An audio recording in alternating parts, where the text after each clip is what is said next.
Eto, isang totoo ito. Kahit po hindi kayo naniniwala yung iba, totoo ito eh. Alam niyo kung ba totoo ito? Siguro alam niyo ang bansang Amerika, mga kapatid, ay 200 taon na po mahigit ang konstitusyon ng American government, ng American society. Lahat po ng presidente ng Amerika, naniniwala po dito eh. Ang katunayan dito, sila sumusumpa eh. So help me God. Kung mahigit pong 2,000 ang relihiyon sa mundo, 3, 4, 5 lang ang hindi naniniwala sa Biblia. So kung pag-uusap totoo, ito po totoo ito. This is a generally accepted fact. That the Bible contains the truth about God, about soul, about spirituality, about anything that is true. Ang totoo, pati siyensya, nandito na po eh. Pero naniniwala ba kayo ngayon, meron ng ayaw ng Biblia? Pag meron ka raw gustong malaman, wala na Biblia. Dati nung mag-umpisa siya, Biblia dala-dala niya. Ngayon, ayaw niya na Biblia. Ang gusto niya na ngayon, huwag ka na magtatanong ng verses. Pag nagtanong ka, you are a son of the devil. Kaya pag meron ka raw gusto malaman, tanong mo lang sa kanya. And discard the Bible, sa kanya ka na lang magtanong. Can you accept that fallacy? Hindi ko lang po kayang tanggapin na sasabihin mo, pag humihingi ng talata, son of the devil? Magtatanong sa'yo kung anong talata, son of the devil. Halimbawa ako, Brother Eli, ang Diyos po ba ang gumawa sa tao? O tayo ba'y nag-evolve? Did we evolve or were we created by God? Sabi ko, we are created or we were created by God. Anong verse? Sabi ko, tanong mo sa akin, anong verse? Sasabihin ko sa'yo, you are a son of the devil. You are asking for verses. Matatanggap niyo ba yun? Natural, dapat tanong mo verse, may batayan. Hindi ba? O kumakanta ka, anong batayan? Mag-aaral ka music, anong pag-aaralan mo? Di ba do, re, mi? Mag-aaral kang arithmetic, anong pag-aaralan mo? Hindi ba 1, 2, 3? Mag-aaral ka ng grammar, anong umpisahan mo? Hindi ba ABC? Di ba? May batayan eh. Lahat may batayan. Pagdating sa relihiyon, ang batayan, Biblia. Ang salita ng Diyos, tinatanggap lahat ng mga pastor ang Biblia. O, pakinggan nyo ang sabi ng Diyos. Haggai 2:11, pakilagay sa screen. Ganito ang sabi ng Panginoon ng mga hukbo. Magtanong kayo ngayon sa mga saserdote ng tungkol sa kautusan. Utos ba yung magtanong? Kanino ka magtatanong? Hindi ba sa mga ngaral, sa saserdote? O, Englishin natin. Thus saith the Lord of hosts, ask now the priests concerning the law, See? saying, If you have something to understand or you have to know with regards to the law of God, sino tatanungin mo? Mga saserdote, mga mangangaral. Sabi ng Diyos, magtanong kay. Kaya nga ating pamagat, itanong mo kay... nagpapatanong ako kasi hindi ako natatakot matanong. Utos kasi ng Diyos yun na tao magtanong.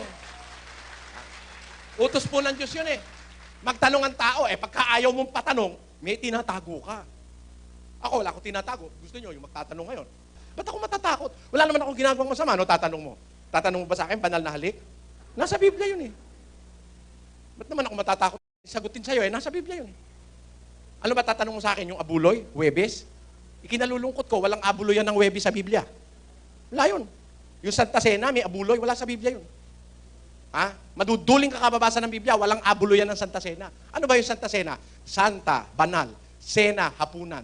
Di banal na hapunan? O tingin ka sa Biblia kung may banal na hapunan na may abuloy yan. Wala. O yan. Diyan magkakatalo eh. Hindi ako naniniwala na ang relihiyon, sabi nyo iba, yan ay karelihiyon, walang kwentang usapan yan. Bakit daw po walang kwentang usapan na relihiyon? Kasi ang relihiyon pag pinag-usapan, walang katapusan. Meron ho. Wala rin katapusan, meron po. Hindi mo malaman kung sino tama. Meron ho, malalaman mo. Hindi pwedeng hindi mo malaman. Eksakto po ang Biblia. Ang katunayan ang Biblia, eksakto, 22:18 ng Apokalipsis.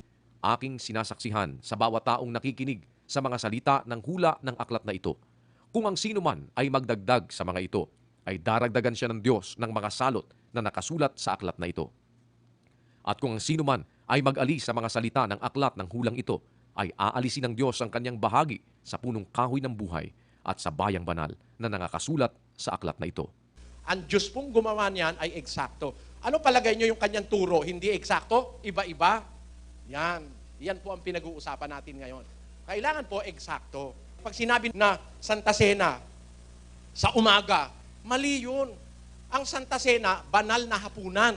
Paghapunan, saan ginaganap? Di ba sa gabi? Saan ka nakakita na nag-Santa Cena, naghapunan sa almusal? Wala sa isip yun.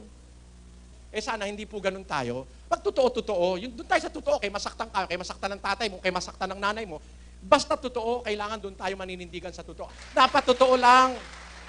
Huwag tayong maniniwala basta totoo lang. O ngayon, gusto nyong malaman totoo, mga kapatid? Ang totoo nasa Biblia. Hindi ka manghuhula, hindi ka mangangapa. O sabi nung iba, yan kang Biblia na yan, lipas na yan. Hindi lipas yan, ano? Yung hindi mo pa natutuklasan, nandyan eh. Ha? Even before the world was discovered to be round, it is already in the Bible. As early as 2,600 years ago, the Bible tells us an account that the earth is round. But it was only seen by cameras from the Apollo 11 spacecraft that the earth is round in 1969. Noon lang nakakuna ng retrato na buo ang mundo mula sa buwan, nakuna ng retrato, buo pa lang ang mundo'y bilog.